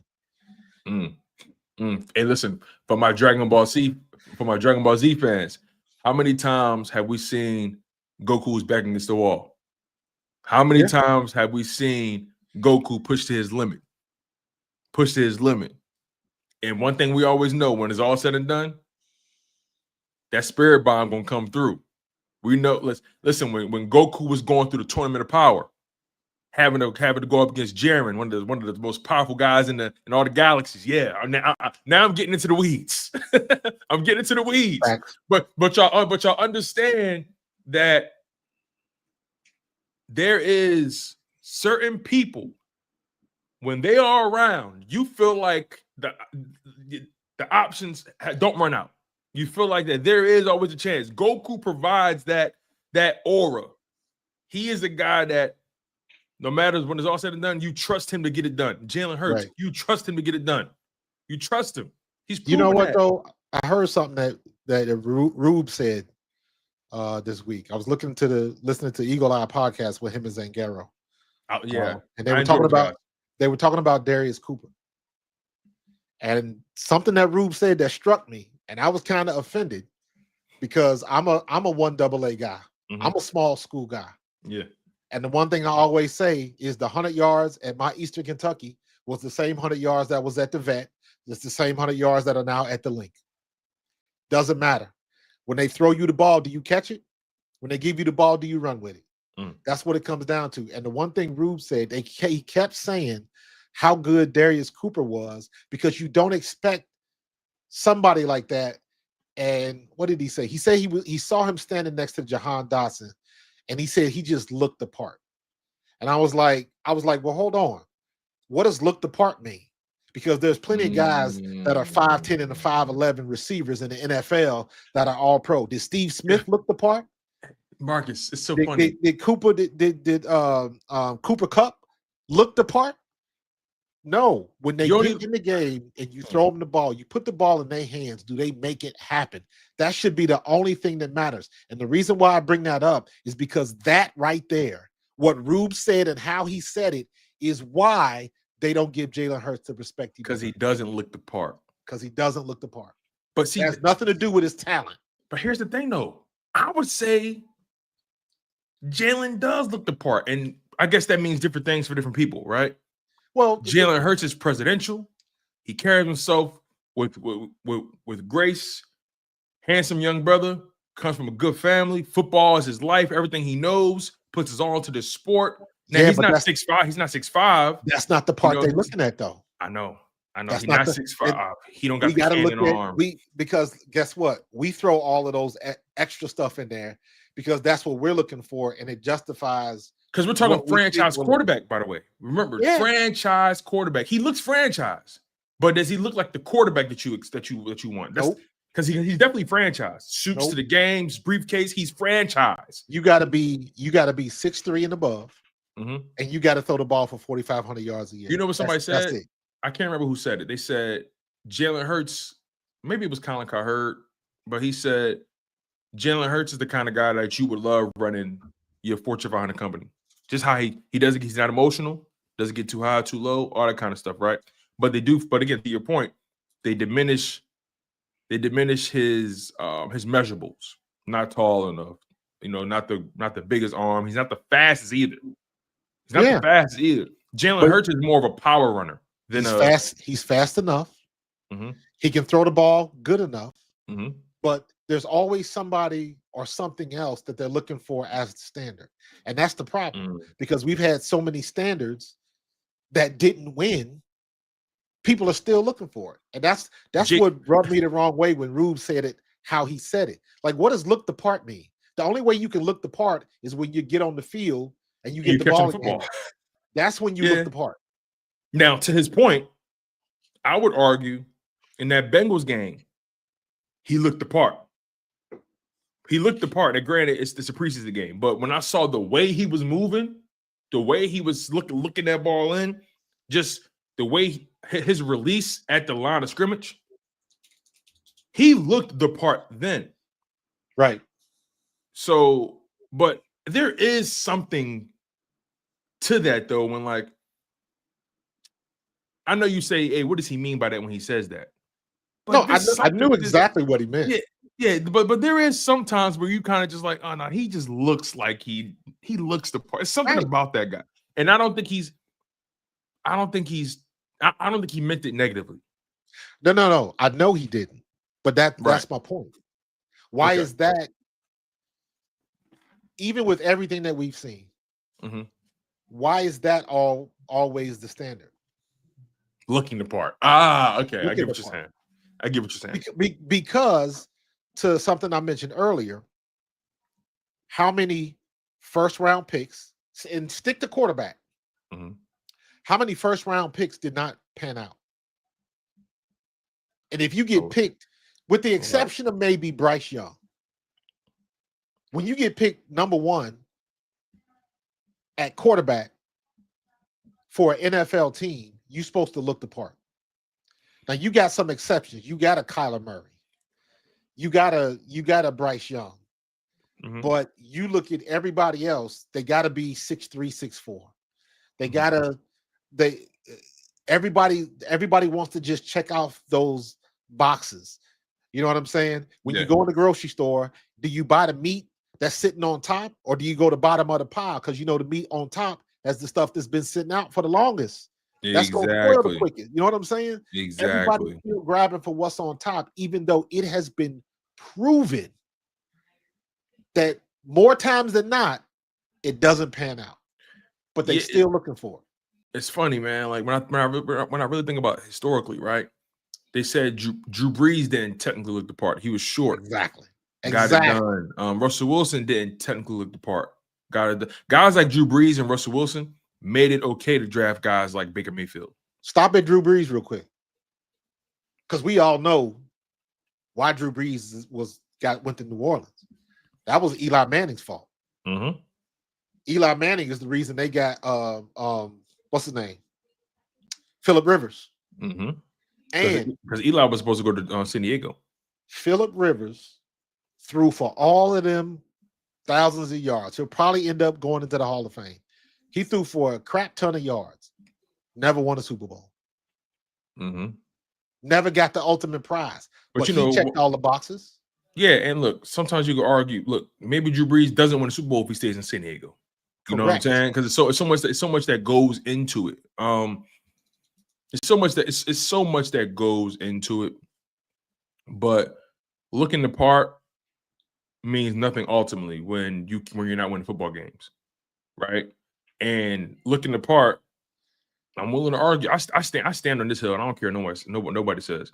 I promise you, if Jaylen Hurts' career was exactly the same, everything he did was exactly the same, but he looked like Trevor Lawrence, they'd be like, "Oh my God, man, one of the best first round draft picks, in the past 5 years. I mean, Super Bowl championship in his first 5 years. Like that's a first round draft pick, a guy who delivers, a guy who delivers." He would be on the same plane as Andrew Luck. Yes. If again, I stand by this. If everything was the same, the stats and everything. Andrew Luck was the one that lived up to the hype. The only problem is they beat him the hell up too soon. Beat him down. They beat him the hell up too soon. He was going to win a Super Bowl for the Colts. At some point, I think so, yeah. He was going to live up to the hype. I had no doubt. But I don't know, what did they do the same thing that the Giants did? They didn't draft no offensive line. Like what was the problem? Mm-hmm. You had skilled players, but it just you beat the hell out of him, and you beat him up so bad he walked away from the game. That's why it's important to continue to invest in your assets, your prized assets. I mean, that's why I love and give Howie Roseman and the Eagles so much credit for doing what they did. They identified a player. Listen, we all know that the Eagles were trying to get Deshaun Watson. We all know they were trying to make a play for Russell Wilson. It didn't pan out. Okay, nonetheless, the Eagles decided to double down and invest in Jaylen Hurts. Quietly. And this is what I mean by quietly. Jaylen Hurts' first year starting. What did they do? Okay, we go get him a wide receiver in Devontae Smith in the draft, and we draft Landon Dickerson in the second round. The football gods would have it. Isaac Seumalo and Brandon Brooks both go down in 2021 for in the first couple weeks of the season. So you lose both your interior guards. Landon Dickerson is able to step up and show why he was drafted that high in the second round, overcoming his injury history in college. Nate Herbig steps up at guard as well. Now Nate Herbig was a rotational guy, so they were compromised on the interior. But the bottom line is, Jaylen Hurts.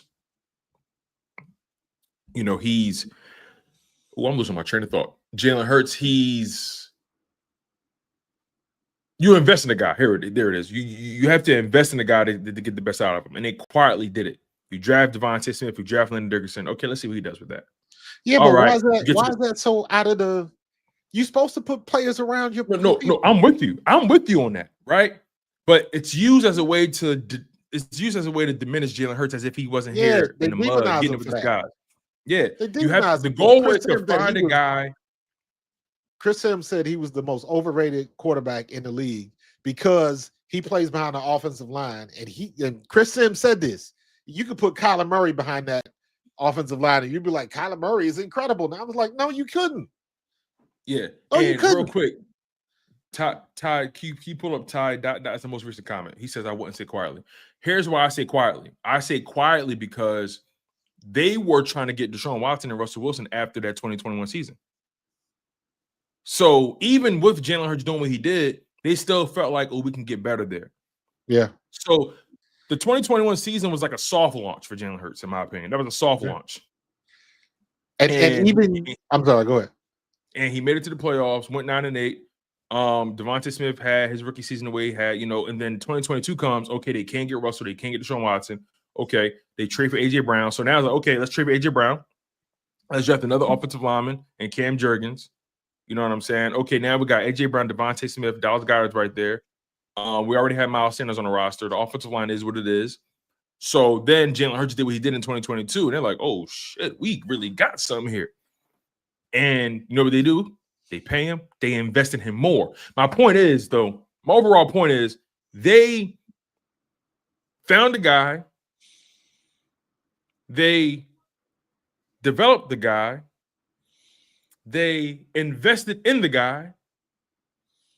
And they won with the guy. That's how the path should go. This isn't like some guy the Eagles found on free agency and they just put him into a situation and he just managed to maximize this roster, right? This isn't some weird thing. The Eagles drafted Hurts, evaluated Hurts, developed Hurts, invested in Hurts in and around him. And they won with the player. That's every GM's goal. Draft, develop, win. Draft, develop, pay, win. Or draft, develop, win, pay, whatever comes first.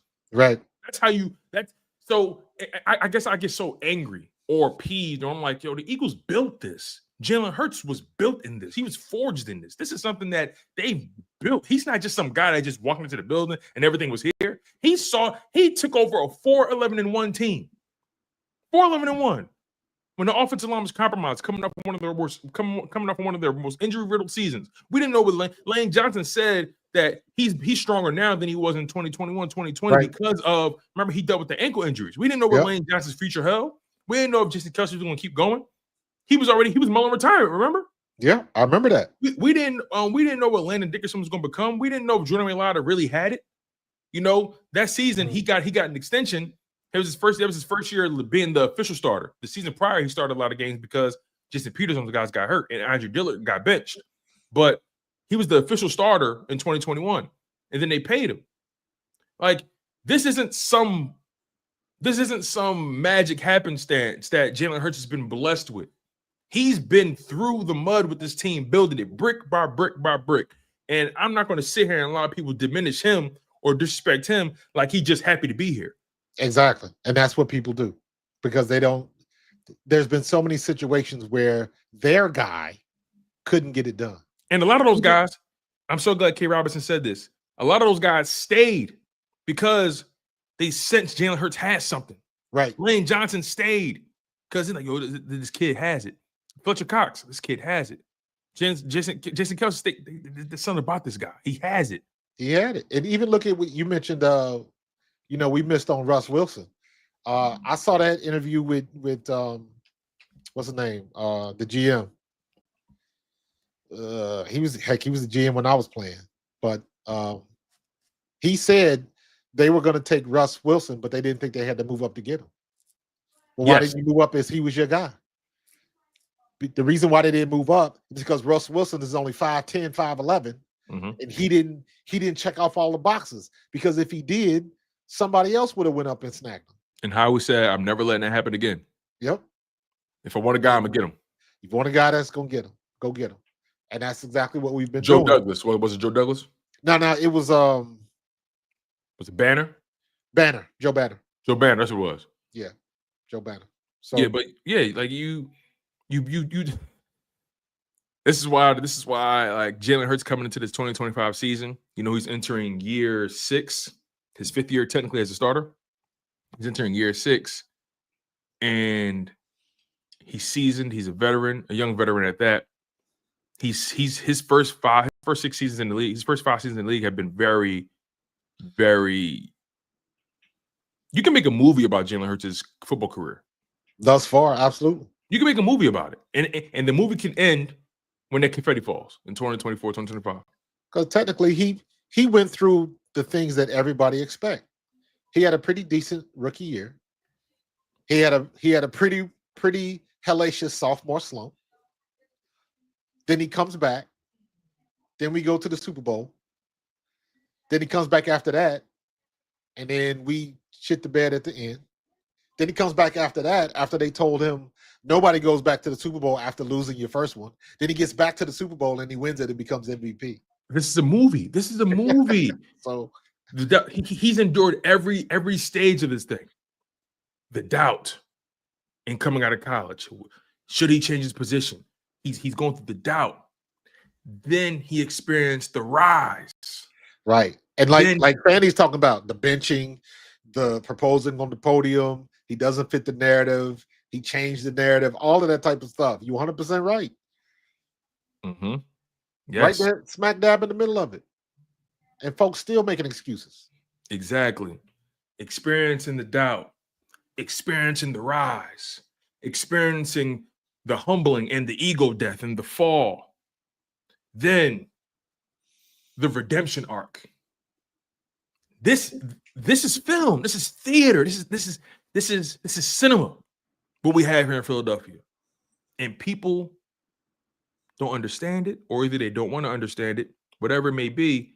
This is something that I am grateful to be a part of. I'm grateful. I've experienced some of the most dramatic growth in my channel and my content because of what those boys accomplished in 2024, 2025. But all of us have. Yeah, All of us have. And that was and the 2024 season was a redemption arc for me. I've been through a lot from the 2023, 2024. You know, me and you talk behind the scenes. You know what I've been through in my previous landing spots. Let's call it that way, right?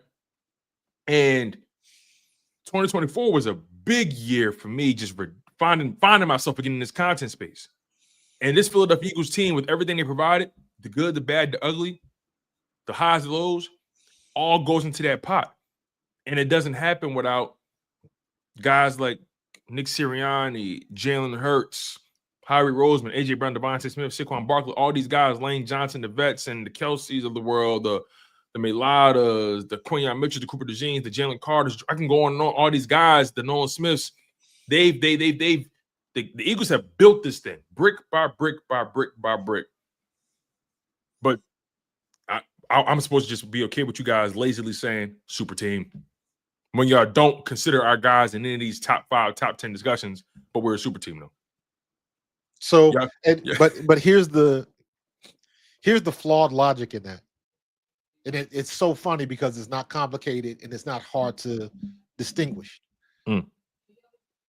You other fans would rather not have a super team just to say their quarterback threw the ball for 8,000 yards. That's that new era. That's that fantasy football logic. That's that fantasy football logic. So you would rather have a average running back, have a average offensive line, maybe a below average defense, maybe just okay secondary, average linebackers, and maybe you got a stud at one position out there at free safety or cornerback or something like that. So you would rather have that rather than construct your team to have a dominant defensive line, a dominant offensive line, a dominant running back, dominant linebackers. And I don't understand that. Why is Jaylen Hurts getting demonized? Because Howie Roseman did what the hell he was supposed to do. Because their GMs are so flawed and incapable, they had to point the finger at somebody else. There has to be something that Howie's doing that's under the table. Like we have to find somebody. We got to find somebody to criticize. So you know what, Jaylen Hurts is the easy target. Every GM, their goal is to draft a guy, no matter if it's the first round or the 7th round. If it's a guy, if you draft a quarterback that you believe in, the goal is to forget what they say, how it should look. Do you believe in this guy? Exactly. Let's start there. Do you believe what you see on film? Do you believe in this guy? Do you believe that what he provides is enough to build around to get you to a Super Bowl victory? If you can answer that question with confidence, forget what they're saying about him. And as the player, forget what they're saying about you. As the GM, build around that guy, build around his strengths, build around his flaws, and the chips fall where they may. And too often, these GMs, they get these super talented quarterbacks and they get lazy. They get lazy or they get cute or they think, okay, we don't got to invest in here because we got this guy. Yeah, but I think where they mess up is just because somebody is super talented does not mean they are talented. Right. Or just because somebody's super talented doesn't mean you build less around them because you think they can cover holes. Or I've seen people that get all the talent in the world and just can't seem to put it together when they step on the field. Why? How come you beasting everybody in practice, but when we play in the games, it's like, why you lift like Tarzan but play like Jane? Like, what's going on with this? And there are some people that just can't figure it out. There's some people that were all world. Why you think every year in Little League and in high school, there's some kid in the country that is just beasting everybody Oh, he going to the pros. He going to the pros. You know, look how good he is. And then they get into college and they don't do a damn thing. Because you realize everybody is good, and then you got to do the other things to elevate yourself so you become the cream that rises to the top. Everybody can't do that. And we see that time and time again. The problem is that when you have guys like that, there's too much ego involved, back to the Jerry Jones conversation, that you put your ego in your word to say, this is the guy. And when he turns out to not be the guy, you got to stick with him because you done told everybody it is what it is. Mm-hmm. So you know what? You take the L. I agree 100%, man. Listen, you guys, it's Dallas week. The NFL season is here. Week 1 is starting 2 days from now, 3 days from now. This is what it all amounts to.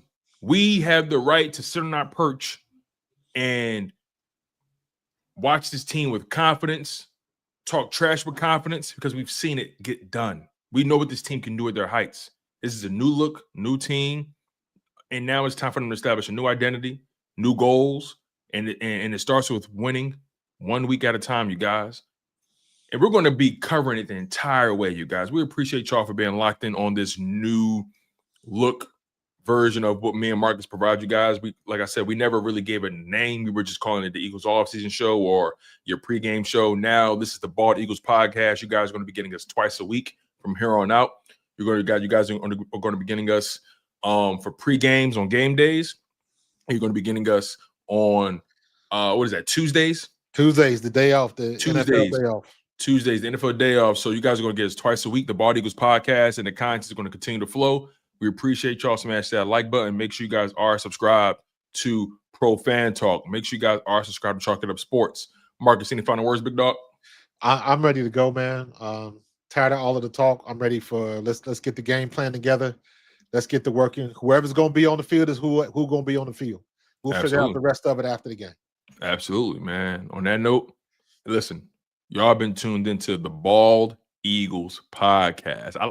It got a nice ring to it, don't it? Yes, sir. Roll off the top. It's so true to us. You feel what I'm saying? So Again, you guys, we appreciate y'all. Again, this has been the Bald Eagles podcast. I'm Tony DeShields II. Hey, Marcus, play that song, man. Go Birds.